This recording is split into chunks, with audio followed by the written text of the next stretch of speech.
So if anyone is getting the return from their expectations, if anyone is getting the lesser return from their expectation, this is the risk in finance. अगर मैं 15% का expect कर रहा हूँ कि मेरे को 15% मिलना चाहिए और मिला 10%, तो 5% का रिस्क मैंने वहाँ पे था, ठीक है। तो समथिंग टू लूज तो है ही, नॉर्मल बोलते हैं रिस्क की समथिंग टू लूज और फियर ऑफ लूज की कुछ खोने का डर। बट जब फाइनेंस में आते हैं, अगर आप जितना एक्सपेक्ट कर रहे हो उतना नहीं मिल पाए, जैसे रिटर्न मिल रहा है बट उतना नहीं मिल रहा जितना आप एक्सपेक्ट कर रहे थे, तो वो भी रिस्क है। और उससे ज्यादा मिलता है, सपोज 15% एक्सपेक्ट किया, मिल गया 20%, बिकॉज रिटर्न तो वेरिएबल है, वो चेंज होता रहता है, ज्यादा मिला तो रिवॉर्ड है। तो इसीलिए रिस्क रिवॉर्ड रेशो फाइनेंस में कैलकुलेट किया जाता है। तो एक रिस्क हो गया, एक टाइम हो गया। अब सबसे बड़ा जो इम्पोर्टेंट लाइन है वो ये है कि रिस्क जो है वो कभी भी एलिमिनेट नहीं किया जा सकता, केवल मैनेज हो सकता है। Risk can not be eliminated, मतलब रिस्क को कभी कोई खत्म नहीं कर सकता, मैनेज किया जा सकता है। ये टैगलाइन होती है रिस्क, ठीक है। क्या आप बोल सकते हो कि मैं शेयर मार्केट से 1 लाख रुपए लगा के 50% का रिटर्न कमा लूंगा? जीरो रिस्क पे बिल्कुल नहीं बोल सकते, कोई ऐसा नहीं है वर्ल्ड में कि बोलने की मैं जीरो रिस्क कर दूं। रिस्क तो रहेगा, बट हम उसको मैनेज कैसे करते हैं, that is a different thing, ठीक है। तो risk can not be eliminated, only manage. Finance का बहुत बड़ा रोल होता है, इसके ऊपर कोर्स होता है रिस्क मैनेजमेंट, ठीक है।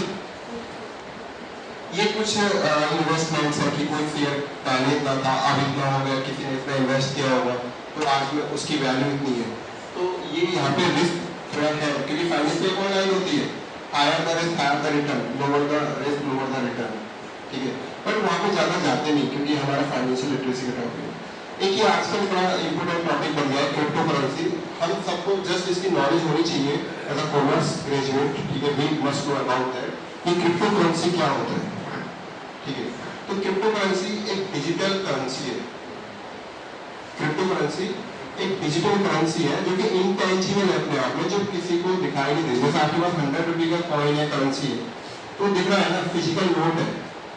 लेकिन जो क्रिप्टो करेंसी होती है वो डिजिटल फॉर्म में होती है, फिजिकल फॉर्म में होती है, इनटेंजिबल है अपने आप में। जैसे शेयर्स है, शेयर्स दिखते हैं क्या, ठीक है, लेकिन फिर भी डीमैट अकाउंट में डीमैट अकाउंट में तो रखे जाते हैं, फिजिकल फॉर्म में नहीं होते। डीमैट अकाउंट में एक नंबर्स होते हैं, ठीक है। तो ऐसे ही क्रिप्टो करेंसी जो है वो एक डिजिटल करेंसी है विच इज इनटेंजिबल, जिसको आप देख नहीं सकते, बट उसकी अपनी एक फॉर्म होती है जो डिमांड एंड सप्लाई के बेसिस पे फ्लक्चुएट होती है। और जब हम बैंकिंग सिस्टम की बात कर रहे थे कि आने वाले 6-7 सालों में Indian banking system is going to be change, और आरबीआई अपनी डिजिटल करेंसी लेके आने वाला है 2026 तक, ठीक है। तो क्या होगा अगर ये डिजिटल करेंसी आ जाए? तो अभी देखो 2016 में डीमोनेटाइजेशन हुआ, तो जो नोट बंद कर दिए, सारे नोट बंद कर दिए। फिर 2000 का नोट आया, ठीक है। फिर उसके बाद 2000 का नोट भी बंद कर दिए, ठीक है। अब क्या ऐसा हो सकता है कि सारे फिजिकल नोट भी बंद हो जाए फ्यूचर में? नहीं हो सकता, होगा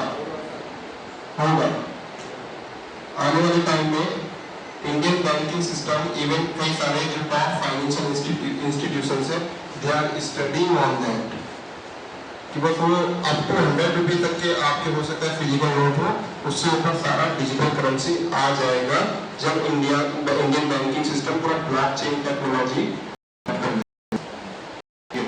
तो डिजिटल करेंसी आज के दौर में फेमस है बिटकॉइन, ठीक है।